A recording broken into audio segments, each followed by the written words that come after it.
Bapak,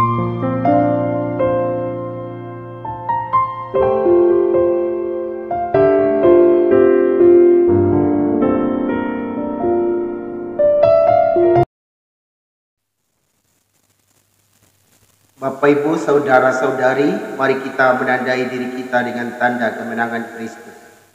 Dalam nama Bapa dan Putra dan Roh Kudus. Amin.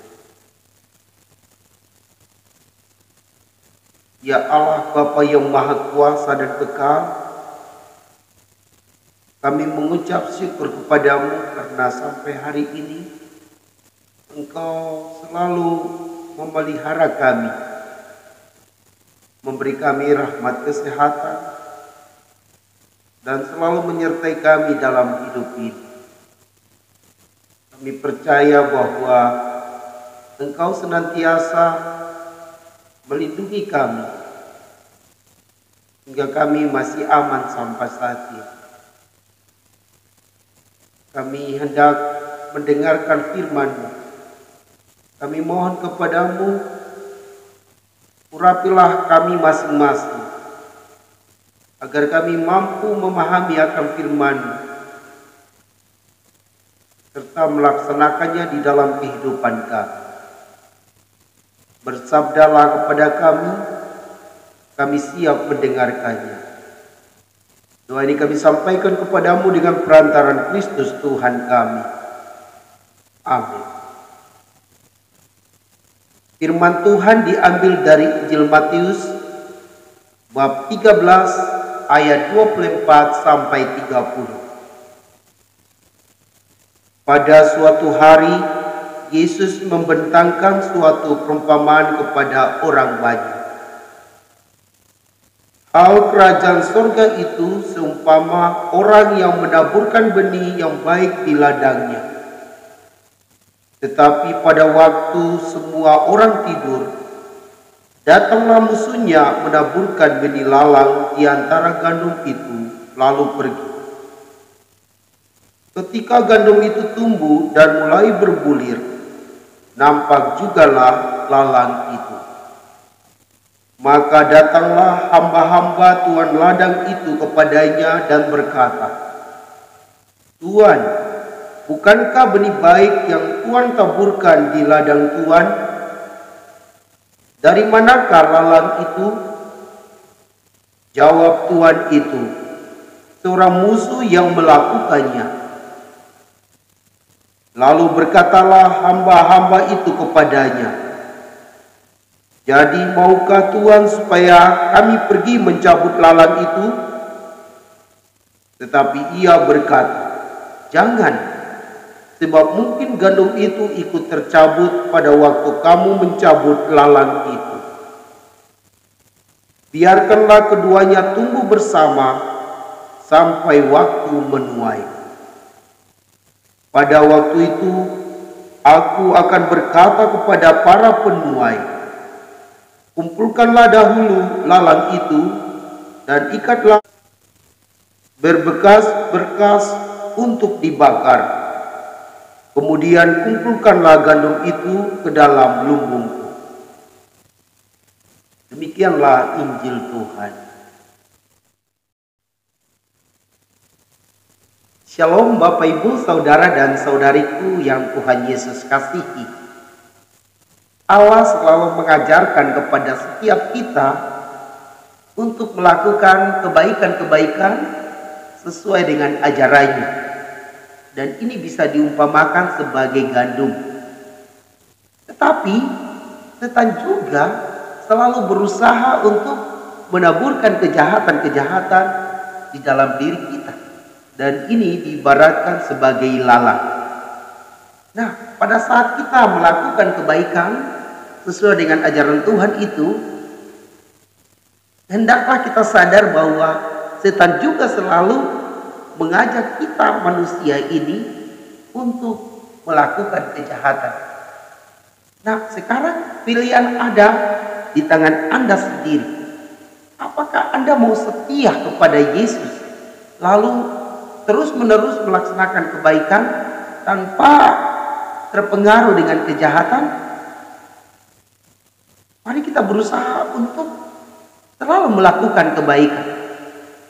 Bila kita terpengaruh, maka kelak kita akan masuk ke dalam kerajaan iblis, yaitu neraka. Tetapi kalau kita setia melaksanakan kebaikan-kebaikan sesuai dengan ajarannya, maka kelak kita akan masuk ke dalam kerajaan surga. Bapak, Ibu, saudara dan saudari yang Tuhan Yesus kasihi, bila Anda dan saya melakukan kebaikan, kemudian ada orang-orang yang selalu berusaha untuk menghambat kebaikan-kebaikan yang kita lakukan, baiklah kita sabar seperti Tuhan. Di dalam Injil kita mendengar bahwa Allah begitu sabar kepada umatnya. Ketika dia melihat kejahatan terjadi, ketika ia melihat kebaikan terjadi, ia tidak langsung memutus kejahatan itu, tetapi dia justru membiarkan kejahatan dan kebaikan itu bertumbuh. Tujuannya supaya orang-orang yang melakukan kejahatan itu bisa bertobat dan kelak bisa kembali kepada Bapa.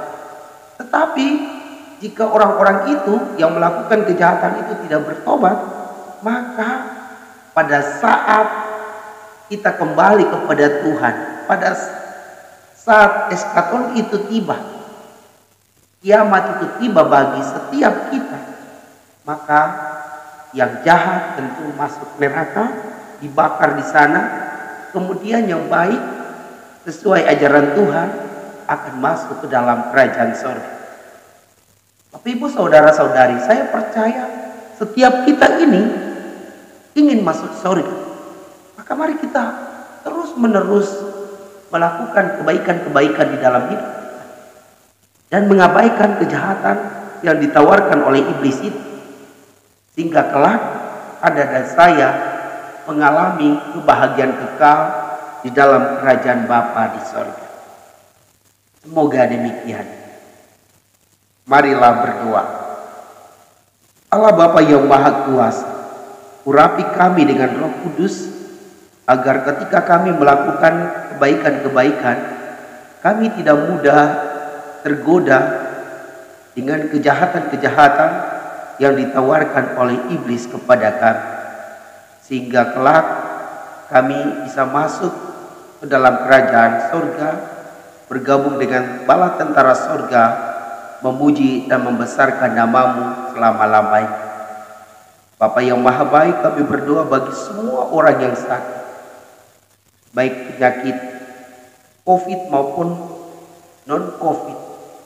Semoga Engkau menjamah mereka dengan tangan kasih-Mu, agar mereka boleh mengalami kesembuhan berkat iman mereka kepada Dikau yang adalah dokter di atas dokter. Dan semoga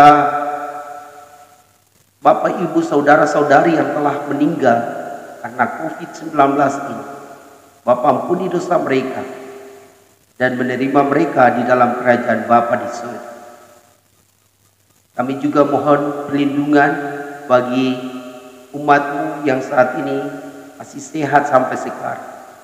Semoga Engkau melindungi mereka di bawah naungan sayap, agar mereka selalu terlindungi dan selalu sehat, karena mereka beriman kepadamu dan tetap menjaga protokol kesehatan. Bapa yang Maha Baik, inilah doa kami yang kami naikkan ke hadirat-Mu dengan perantaraan Kristus Tuhan kami. Amin. Semoga Bapak, Ibu, saudara-saudari diberkati dan dibimbing oleh Allah yang Maha Kuasa, Bapa dan Putra dan Roh Kudus. Amin. Mohon perhatian umat yang terkasih, kami mohon kepada Anda semua untuk subscribe dan bunyikan lonceng channel Paulus Buarlele, dan Anda mesti like. Dengarkah belum? Sudah tahu? Sudah ya. Kemudian komen di situ. dan share sebanyak-banyaknya, sebanyak-banyaknya. Dan tolong nonton video renungan Paulus buat lele ini dari awal sampai akhir, supaya bisa memahami firman Tuhan dan dapat melaksanakannya dalam hidup harian Anda. Terima kasih, Tuhan Yesus memberkati Anda semua. Dormo.